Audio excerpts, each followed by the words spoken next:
Stephen, it's a big week for you and the Irish team. After a sluggish World Cup start, what will be a good points return for the next 3 games? Well, I think nine would be a brilliant return. There's no doubt about that. I think we'd like to have the maximum amount of points that we could, but we haven't set ourselves a target this week. I think we're focused on a performance tomorrow, and then we can look at Azerbaijan and then Serbia. I think we've 3 tough games this week. It's a real tough week. We know that 3 in 6 days. We're aware of that, but the atmosphere in the squad is excellent, and we understand that we have a big challenge tomorrow, but we want to put in a really strong performance, and we're excited about the game. We know it's Portugal are a terrific team, and we've got to show our quality tomorrow night, and that's a big challenge for us. Jump on, please. For me, Seamus, the last time we played a top 10 team in the world was England last November. I think it was the day they did play, but that was really a one-sided match. And from what you've seen being in the camp state, particularly in the summer, do you feel this team is further along in development that gives the team that calibre a better game? Yeah, I think the summer was good for us. I think we played better. We kind of had more time together as well as a group, and we came away from the summer games quite happy. And listen, we've all went back to our clubs. We all come back here eager to impress. And listen, we know that it's going to be a tough game against a top nation. But like always, anytime I go out there playing for my country, I'm confident, and the lads will be confident, and we understand that we'll be underdogs, and we might have to dig in at different times. But I do feel that we've kind of came together as a group more since that game, and I do think the summer was a big part in that as well.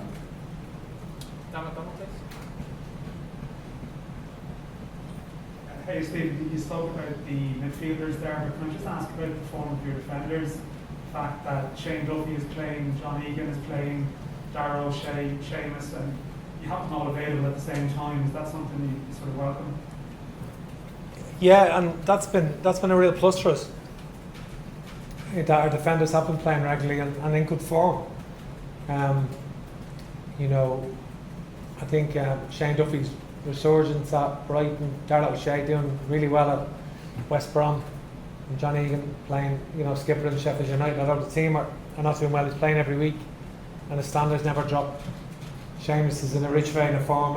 Everton there flying and doing well. And Matt Doherty, although he's not been a regular in the league team, has played vital Europa League games. Ryan Manning has been playing at Swansea, and James McLean has just got to move to Wigan and played, in 3 games last week.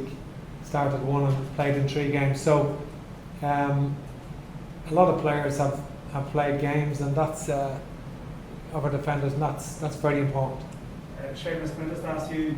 I think we probably spoke to you about Shane Duffy in the summer, and the questions were about maybe the tough time he'd had and what had come before. But from your perspective, how heartened are you to see him come back and play 3 Premier League or 4 Premier League games now and get himself going?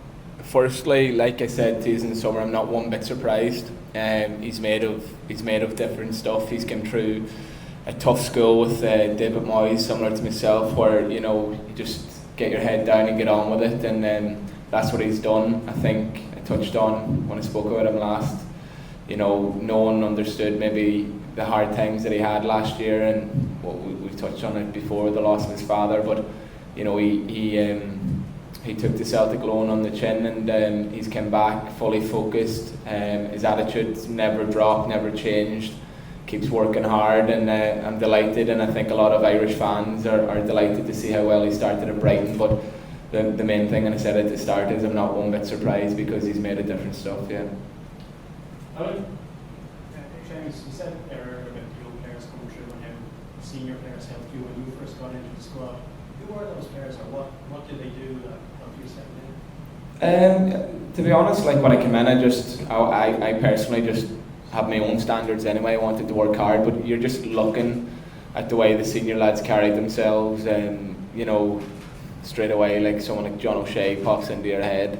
over 100 caps, modest, humble, never complained about anything in training. You know, if things weren't right, he was just always got on with it. And for me, that's a model professional who I learned a lot from looking up to him. And then you had like Damien Duff, Robbie Keane, Shay Given, all massive names in Irish football, but the pride they had when they put on that shirt, you just knew it. And you would be in a team talk with Robbie Keane and you could just feel the pride coming from him before the game. So just a great school for me to come through. Even, you know, Kevin Kilban and people like that, just really proud and really honoured to come away and be part of their national team. So ultimately it's up to you as an individual to take that on board and to realise, you know, the opportunity you've been given, and I was delighted to learn from them lads. I don't think in the past you've spoken about young players coming through, not Irish players necessarily, but players have the ways of standards. Do these Irish players have the right attributes? Yeah, everyone that comes in to play for their countries, so proud, and you know, I'm sure all these lads coming through have the right attributes. I can only speak on behalf of myself. You just need to keep your head down, work hard every day, never take anything for granted, never think that you've made it, and keep grinding every single day. And if these lads coming through do that, then I'm sure they'll go on to have great careers, club and country. And from what I've seen so far, everyone is so happy to be part of this group and very honoured, and long may that continue. And ultimately then it's just about making sure that we get results on the pitch as well. Stephen, do you make special plans for Ronaldo like a man marking? No, I think, listen, the Portugal's front four really and their overlapping fullbacks are a real stress, and the front four are all equally dangerous, to be honest. And so we have to defend as a unit against opponent's attack and show our quality as a defence. And but we've got to, as I said earlier on, we can't just hope to defend. We've got to look to play tomorrow night and show our quality in possession and carry an attack and threat, and that has to be the way we approach the game.